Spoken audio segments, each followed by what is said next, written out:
Hello दोस्तों, Lucent science GK की इस वीडियो में आपका वेलकम है दोस्तों। तो ये वीडियो का 10वां पार्ट है दोस्तों। इससे पहले भी 9 पार्ट बनाए जा चुके हैं दोस्तों और प्रत्येक पार्ट में आपको 100 क्वेश्चन मिल रहे हैं दोस्तों। तो इस प्रकार से आपको ये 1000 क्वेश्चन आपको आज मिल जाएंगे दोस्तों। तो इसी प्रकार से आपको मिलेंगे पूरे 1999 महत्वपूर्ण क्वेश्चन मिलेंगे दोस्तों साइंस के, जो कि बार बार एग्जाम में पूछे जा रहे हैं दोस्तों और नेक्स्ट एग्जाम में डेफिनेटली आपको देखने को मिलने वाले हैं।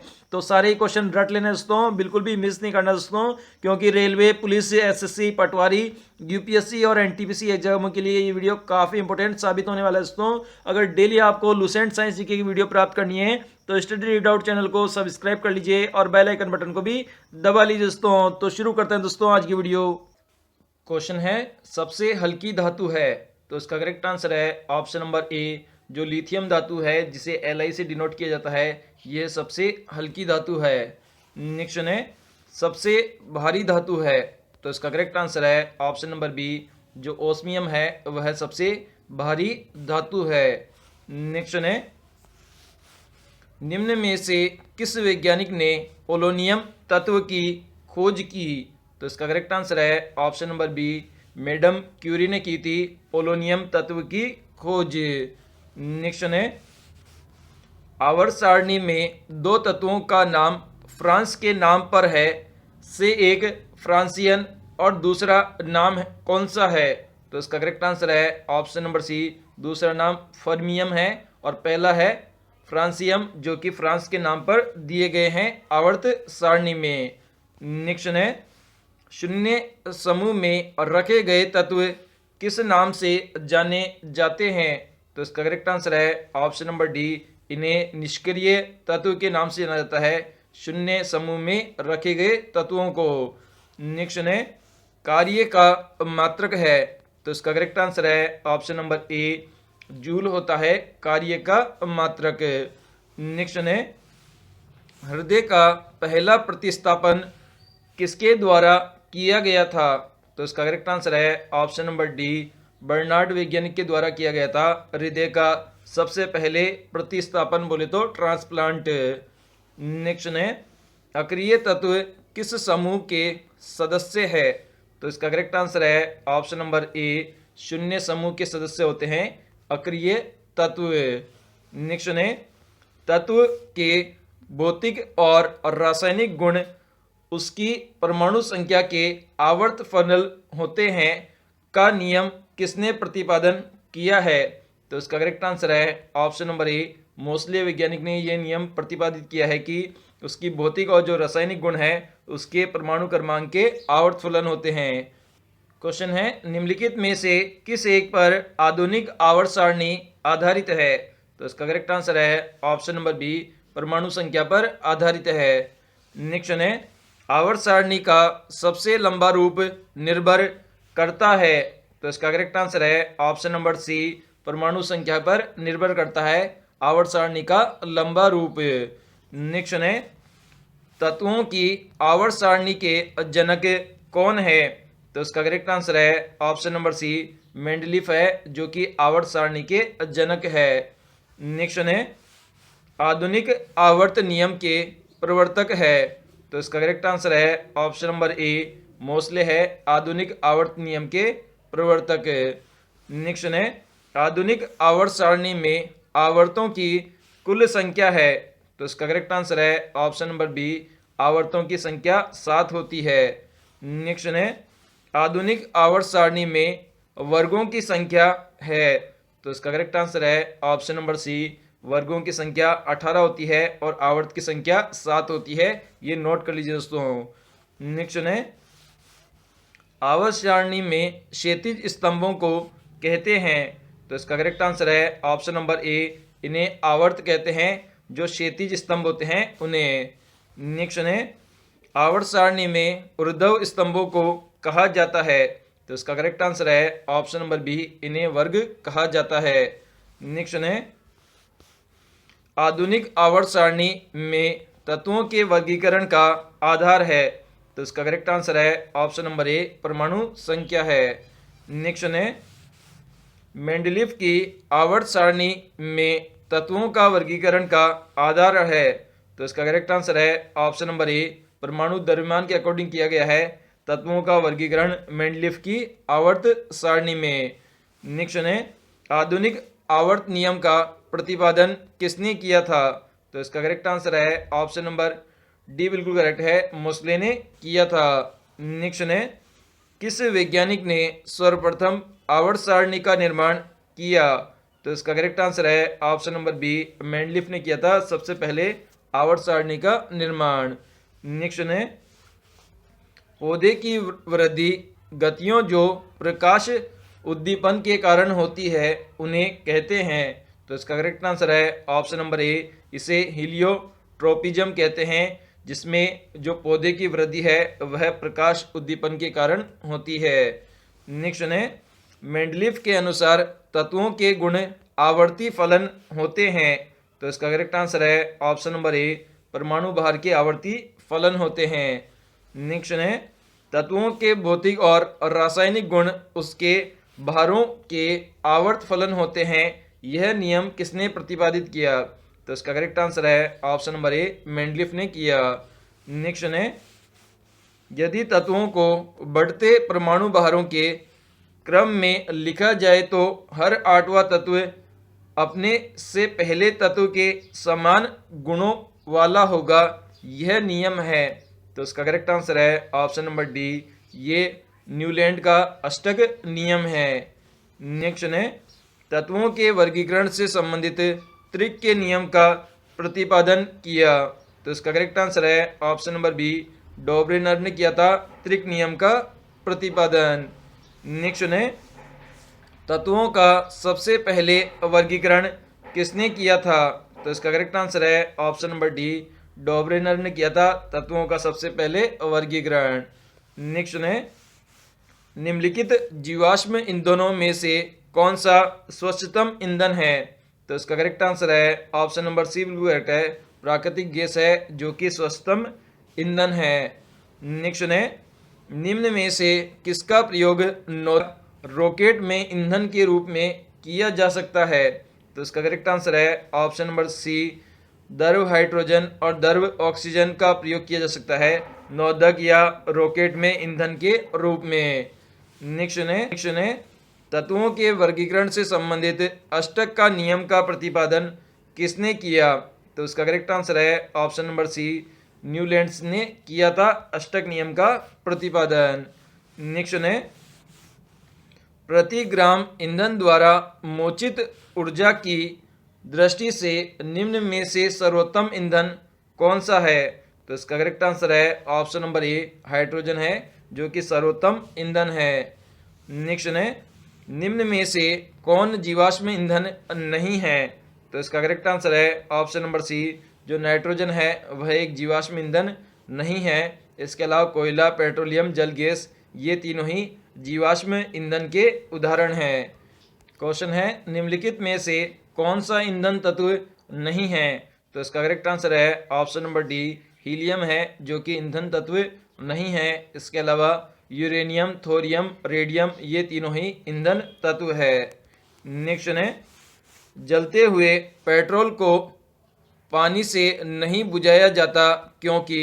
तो इसका करेक्ट आंसर है ऑप्शन नंबर सी, अपने सापेक्ष कम घनत्व के कारण पेट्रोल पानी पर तैरता है, इसलिए जब भी पेट्रोल की आग लगती है तो उसे पानी से नहीं बुझाया जाता है।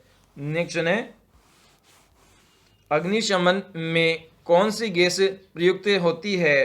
तो इसका करेक्ट आंसर है option number B, carbon dioxide gas का प्रयोग किया जाता है अग्निशमन यंत्रों में। नेक्स्ट है साधारण अग्निशमन यंत्र में कार्बन डाइऑक्साइड गैस निम्नांकित में से प्रतिक्रिया से उत्पन्न होती है। तो इसका करेक्ट आंसर है option number C, sodium bicarbonate एवं तनुगंध अम्ल के द्वारा उत्पन्न होती है कार्बन डाइऑक्साइड गैस। अग्निशमन यंत्र में बोतल में रखे सांद्र सल्फ्यूरिक अम्ल के साथ निम्नलिखित में से कौन सा सांद्र विलयन रखा जाता है?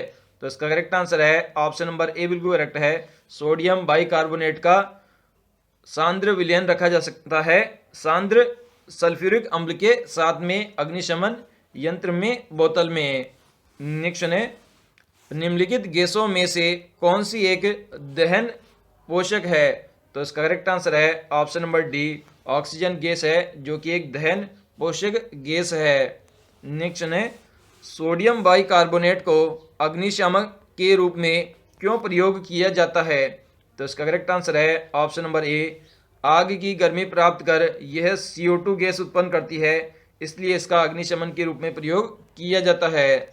नेक्स्ट है अग्निशमन यंत्रों से भरा सोडियम बाइकार्बोनेट का घोल किससे क्रिया करके कार्बन डाइऑक्साइड गैस बनाता है? तो इसका करेक्ट आंसर है ऑप्शन नंबर सी, गंधक अम्ल से क्रिया करके कार्बन डाइऑक्साइड गैस बनाता है। नेक्स्ट है दहन की वह क्रिया जिससे ऊष्मा एवं ऊर्जा अल्प समय में उत्पन्न हो जाते हैं कहलाते हैं। तो इसका करेक्ट आंसर है ऑप्शन नंबर ए, इसे द्रुत दहन कहा जाता है, जिसमें ऊष्मा और प्रकाश की अल्प समय में उत्पन्न होने के कारण है दहन शुरू हो जाता है। नेक्स्ट है बिना किसी बाहरी ऊष्मा से संपादित होने वाली दहन क्रिया को कहते हैं। तो इसका करेक्ट आंसर है ऑप्शन नंबर बी, इसे स्वतः दहन कहा जाता है जब बिना किसी बाहरी ऊष्मा के दहन की क्रिया शुरू होती है। नेक्स्ट है शोषण किस प्रकार की दहन क्रिया है? तो करेक्ट आंसर है ऑप्शन नंबर बी, मंद दहन की क्रिया है शोषण एक प्रकार की। नेक्स्ट है जिस न्यूनतम ताप पर कोई पदार्थ जलना शुरू करता है उसे उस पदार्थ का कहते हैं। तो इसका करेक्ट आंसर है ऑप्शन नंबर बी, इसे ज्वलन ताप कहते हैं उस पदार्थ का। नेक्स्ट है दहन की क्रिया के लिए आवश्यक शर्तें हैं। तो इसका करेक्ट आंसर है ऑप्शन नंबर डी, ये सभी, मतलब दहनशील पदार्थ की उपस्थिति, ज्वलन ताप की प्राप्ति, दहन के पोषण पदार्थ की उपस्थिति, इन तीनों की आवश्यकता होती है दहन की क्रिया के लिए। नेक्स्ट है एक अच्छे ईंधन के लिए आवश्यक शर्तें हैं। तो इसका करेक्ट आंसर है ऑप्शन नंबर डी, ये सभी, मतलब उसका ऊष्मीय मान उच्च होना चाहिए, उसे आसानी से दहनशील होना चाहिए, उसका ज्वलन ताप उपयुक्त होना चाहिए। तो ये तीनों ही शर्तें होनी चाहिए अच्छे ईंधन के लिए। नेक्स्ट है ऊष्मा की वह मात्रा जो किसी ईंधन के लिए 1 ग्राम की हवा अथवा ऑक्सीजन में पूर्ण जलाने के फलस्वरूप प्राप्त होती है कहलाती है। तो इसका करेक्ट आंसर है ऑप्शन नंबर सी, उसे ऊष्मीय मान कहते हैं। किसी ईंधन में अपविस्फोटरोधी गुण को दर्शाती है। तो इसका करेक्ट आंसर है ऑप्शन नंबर सी, ऑक्टेन संख्या दर्शाती है अपविस्फोटी गुण को। क्वेश्चन है भूरा कोयला के नाम से जाना जाता है। तो इसका करेक्ट आंसर है ऑप्शन नंबर बी, लिग्नाइट कोयले को जाना जाता है। क्वेश्चन है कोयले की विभिन्न किस्मों में से किसमें सबसे अधिक कार्बन की मात्रा होती है? तो इसका करेक्ट आंसर है ऑप्शन नंबर डी, जो एंथ्रासाइड किस्म का कोयला होता है इसमें जो कार्बन की मात्रा है वह सबसे ज़्यादा होती है। नेक्स्ट है निम्न में से कौन सा ईंधन न्यूनतम पर्यावरण प्रदूषण फैलाता है? तो इसका करेक्ट आंसर है ऑप्शन नंबर ए, हाइड्रोजन ईंधन है जो कि सबसे न्यूनतम पर्यावरण प्रदूषण फैलाता है। नेक्स्ट है निम्न में से किस एक ईंधन का मान अधिकतम होता है? तो इसका करेक्ट आंसर है ऑप्शन नंबर ए, हाइड्रोजन ईंधन का मान अधिकतम होता है। नेक्स्ट है LPG का पूरा नाम है। तो इसका करेक्ट आंसर है ऑप्शन नंबर ए, L का मतलब होता है लिक्विफाइड, P का मतलब होता है पेट्रोलियम, G का मतलब होता है गैस। तो लिक्विफाइड पेट्रोलियम गैस होता है LPG का पूरा नाम। नेक्स्ट है LPG का मुख्य घटक है। तो इसका करेक्ट आंसर है ऑप्शन नंबर सी, ब्यूटेन है मुख्य घटक LPG का। नेक्स्ट है बायोगैस संयंत्र से निष्कासित निम्न में से कौन सी गैस ईंधन गैस के रूप में उपयोग होती है? तो इसका करेक्ट आंसर है option number C, methane gas का उपयोग किया जाता है बायोगैस संयंत्र से। नेक्स्ट है LPG में कौन सी गैस मुख्य रूप से, तो इसका करेक्ट आंसर है ऑप्शन नंबर बी, ब्यूटेन होती है। नेक्स्ट है गोबर गैस में मुख्यतः होता है। तो इसका करेक्ट आंसर है option number A, methane gas होती है गोबर गैस में मुख्यतः। नेक्स्ट है सुरक्षा की दृष्टि से खाना पकाने वाली एलपीजी गैस सिलेंडर में क्या भरकर गैस को गंध युक्त बनाया जाता है? तो इसका करेक्ट आंसर है ऑप्शन नंबर सी बिल्कुल करेक्ट है। मर्केप्टो गैस मिला के बनाया जाता है एलपीजी सिलेंडर को गंध युक्त, ताकि सुरक्षा की दृष्टि बनाई जा सके। नेक्स्ट है नॉर्मल ब्यूटेन तथा आइसोब्यूटेन का द्रवीभूत किया हुआ मिश्रण कहलाता है। तो इसका करेक्ट आंसर है ऑप्शन नंबर डी, इसे द्रवित पेट्रोलियम गैस कहते हैं। नेक्स्ट है प्राकृतिक गैस में मुख्यतः रहता है। तो इसका करेक्ट आंसर है option number A, methane gas रहती है। नेक्स्ट है कार्बन मोनोऑक्साइड तथा नाइट्रोजन गैस के गैसीय मिश्रण को कहते हैं। तो इसका करेक्ट आंसर है ऑप्शन नंबर सी, इसे प्रोड्यूसर गैस कहते हैं, कार्बन मोनोऑक्साइड और नाइट्रोजन गैस के मिश्रण को। नेक्स्ट है लाल तप्त कोक पर जलवाष्प प्रवाहित करने पर कार्बन मोनोऑक्साइड एवं हाइड्रोजन गैस का मिश्रण प्राप्त होता है, जिसे कहते हैं। तो इसका करेक्ट आंसर है ऑप्शन नंबर बी, इसे जल गैस कहते हैं। नेक्स्ट है वे पदार्थ जो जलकर ऊष्मा प्रदान करते हैं। तो इसका करेक्ट आंसर है ऑप्शन नंबर डी, इन पदार्थों को ईंधन कहते हैं जो जलकर ऊष्मा प्रदान करते हैं। नेक्स्ट है रासायनिक अभिक्रिया में उत्प्रेरक की भूमिका है। तो इसका करेक्ट आंसर है ऑप्शन नंबर सी, सक्रियण ऊर्जा को बदल देते हैं उत्प्रेरक रासायनिक अभिक्रिया में। नेक्स्ट है अमोनिया उत्पाद की हेबर विधि में उत्प्रेरक वर्धक के रूप में कार्य करता है। तो इसका करेक्ट आंसर है ऑप्शन नंबर डी, मोलिब्डेनम का काम करता है उत्प्रेरक वर्धक के रूप में हेबर विधि में। नेक्स्ट है क्लोरीन गैस बनाने की विधि डिकन में उत्प्रेरक के रूप में प्रयुक्त होता है। तो इसका करेक्ट आंसर है option number C, cupric chloride का प्रयोग किया जाता है उत्प्रेरक के रूप में डिकन विधि में, जिसमें क्लोरीन गैस बनाई जाती है। नेक्स्ट है सल्फ्यूरिक अम्ल बनाने की विधि में उत्प्रेरक के रूप में प्रयुक्त होता है। तो इसका करेक्ट आंसर है ऑप्शन नंबर बी, प्लेटिनम चूर्ण का प्रयोग किया जाता है उत्प्रेरक के रूप में सल्फ्यूरिक अम्ल बनाने के लिए। नेक्स्ट है कौन सा एंजाइम ग्लूकोज को अल्कोहल में परिवर्तित करता है? तो इसका करेक्ट आंसर है ऑप्शन नंबर ए, जाइमेज एंजाइम करता है, जो कि ग्लूकोज को अल्कोहल में परिवर्तित करता है। नेक्स्ट है निम्न में से कौन सा पदार्थ अमोनिया की हेबर विधि से आयरन उत्प्रेरक के लिए निरोधक का कार्य करता है? तो इसका करेक्ट आंसर है ऑप्शन नंबर ए, कोबाल्ट पदार्थ करता है। नेक्स्ट है शीर्ष कक्ष प्रक्रम में उत्प्रेरक के रूप में प्रयुक्त होता है। तो इसका करेक्ट आंसर है ऑप्शन नंबर ए बिल्कुल करेक्ट है, इसमें नाइट्रोजन के ऑक्साइड का प्रयोग किया जाता है उत्प्रेरक के रूप में। नेक्स्ट है तेलों के हाइड्रोजनीकरण में प्रयुक्त उत्प्रेरक है। तो इसका करेक्ट आंसर है ऑप्शन नंबर बी, निकेल उत्प्रेरक का प्रयोग किया जाता है तेलों के हाइड्रोजनीकरण में। नेक्स्ट है निम्न में से किस प्रकार के तत्व उत्तम उत्प्रेरक सिद्ध होते हैं? तो इसका करेक्ट आंसर है ऑप्शन नंबर ए, संक्रमण तत्व होते हैं जो कि उत्तम उत्प्रेरक सिद्ध होते हैं। नेक्स्ट है सल्फ्यूरिक अम्ल के निर्माण की संपर्क विधि में प्लेटिनम उत्प्रेरक के लिए कौन सा पदार्थ विष का कार्य करता है? तो इसका करेक्ट आंसर है option number C, arsenic sulphide विष का कार्य करता है प्लेटिनम उत्प्रेरक के लिए। नेक्स्ट है जैव उत्प्रेरक है। तो इसका करेक्ट आंसर है ऑप्शन नंबर बी, एंजाइम होते हैं जैव उत्प्रेरक। नेक्स्ट है वर्धक कार्य है। तो इसका करेक्ट आंसर है ऑप्शन नंबर बी, उत्प्रेरक सतह अधिक आसान बनाकर कार्य करता है अवरंधक कार्य। नेक्स्ट है उत्प्रेरक विष किस प्रकार कार्य करता है? तो इसका करेक्ट आंसर है ऑप्शन नंबर बी, उत्प्रेरक सतह पर मुक्त संयोजकर्ता से संयोग करके उत्प्रेरक विष कार्य करता है।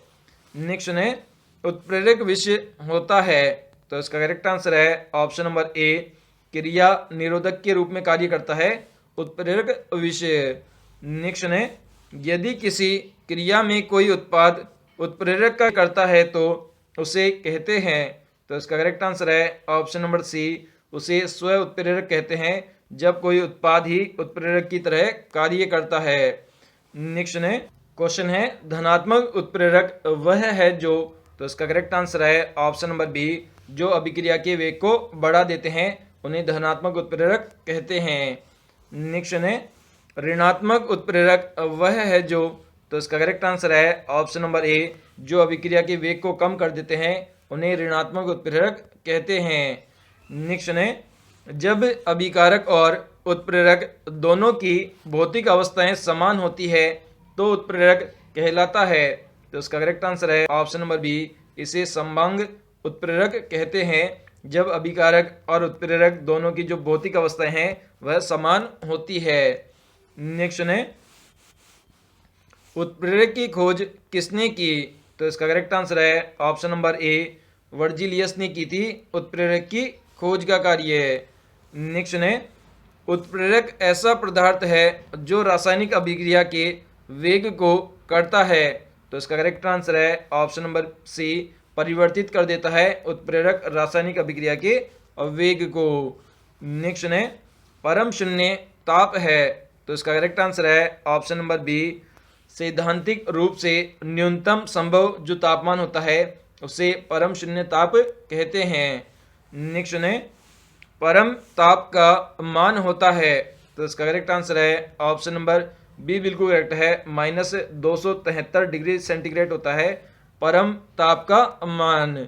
नेक्स्ट है, सभी गैस शून्य आयतन प्राप्त करते हैं जब तापमान है? तो इसका करेक्ट आंसर है option number C, -273 degree centigrade पर सभी गैसें शून्य आयतन प्राप्त करती है। नेक्स्ट है, आदर्श गैस की ऊर्जा निर्भर करती है? तो इसका करेक्ट आंसर है ऑप्शन नंबर डी, मोल की संख्या पर निर्भर करती है आदर्श गैस की ऊर्जा। नेक्स्ट है, किसी गैस को दबाने पर होगा? तो इसका करेक्ट आंसर है ऑप्शन नंबर सी, दाब व ताप दोनों ही बढ़ेंगे जब किसी गैस को दबाएंगे। नेक्स्ट है, निम्नलिखित में से कौन सा नियम गैसों से संबंधित नहीं है? तो इसका करेक्ट आंसर है ऑप्शन नंबर सी, जो फैराडे का जो नियम है वह गैसों से संबंधित नहीं है। इसके अलावा बोयल का नियम, चार्ल्स का नियम, ये दोनों नियम ही गैसों से संबंधित है। नेक्स्ट है, गैसीय समीकरण PV बराबर nRT में R सूचित किया जाता है? तो इसका करेक्ट आंसर है option number C, 1 mole gas को सूचित किया जाता है R से। नेक्स्ट है, ताप एवं दबाव की समान अवस्थाओं में विभिन्न गैसों के समान आयतन में किसकी संख्या समान होती है? तो इसका करेक्ट आंसर है ऑप्शन नंबर बी, अणुओं की संख्या समान होती है। नेक्स्ट है, ऑक्सीजन और हाइड्रोजन गैस के विसरण की दर का अनुपात है? तो इसका करेक्ट आंसर है ऑप्शन नंबर ए, 1:4 होता है ऑक्सीजन और हाइड्रोजन गैस के विसरण की दर का। नेक्स्ट है, गैसों के विसरण हेतु आवश्यक शर्त है कि उनके बीच रासायनिक प्रतिक्रिया हो? तो इसका करेक्ट आंसर है ऑप्शन नंबर बी, रासायनिक प्रतिक्रिया संभव न हो, ये आवश्यक शर्त है गैसों के विसरण के लिए। नेक्स्ट है, CO2 के विसरण की गति हवा की अपेक्षा कम होती है क्योंकि हवा में होता है? तो इसका करेक्ट आंसर है ऑप्शन नंबर बी, क्योंकि हवा भारी होती है इसलिए CO2 का जो विसरण की जो गति है वह हवा से हमेशा कम होती है। नेक्स्ट है, गैसों के विसरण नियम का उपयोग होता है? तो इसका करेक्ट आंसर है ऑप्शन नंबर डी, ये सभी मतलब समस्थानिक को अलग करने में, गैसों के वाष्पन घनत्व के निर्धारण में, गैसों के मिश्रण को अलग अलग करने में, तो इन सभी में उपयोग होता है गैसों के विसरण नियम का। नेक्स्ट है, किसी गैस का अणुभार उसके वाष्पन घनत्व का कितना गुना है? तो इसका करेक्ट आंसर है ऑप्शन नंबर ए, 2 गुना होता है। नेक्स्ट है, एक गैस का वाष्पन घनत्व 14 है, उसका अणुभार होगा? तो इसका करेक्ट आंसर है ऑप्शन नंबर सी, उसका अणुभार 28 होगा अगर उसका वाष्पन घनत्व 14 है। नेक्स्ट है, घनत्वों के अंतर रहते हुए भी गैसों के पृथ्वी के गुरुत्वाकर्षण बल के विरुद्ध परस्पर घुल मिलकर जाने की जो स्वाभाविक प्रक्रिया है को कहते हैं। तो इसका करेक्ट आंसर है ऑप्शन नंबर सी, इसे गैसों का विसरण कहते हैं। नेक्स्ट है, किसी कमरे के एक कोने में इत्र की खुली शीशी रख देने पर उसकी खुशबू कमरे के सभी भागों में फैल जाती है, ऐसा किस कारण से होता है? तो इसका करेक्ट आंसर है ऑप्शन नंबर सी, विसरण की क्रिया के कारण होता है कि पूरे कमरे में खुशबू फैल जाती है खुली इत्र की शीशी से। नेक्स्ट है, वास्तविक गैस किन परिस्थितियों में आदर्श सा व्यवहार करती है? तो इसका करेक्ट आंसर है ऑप्शन नंबर बी, निम्न दाब और उच्च तापमान पर आदर्श गैस की तरह व्यवहार करती है वास्तविक गैसें।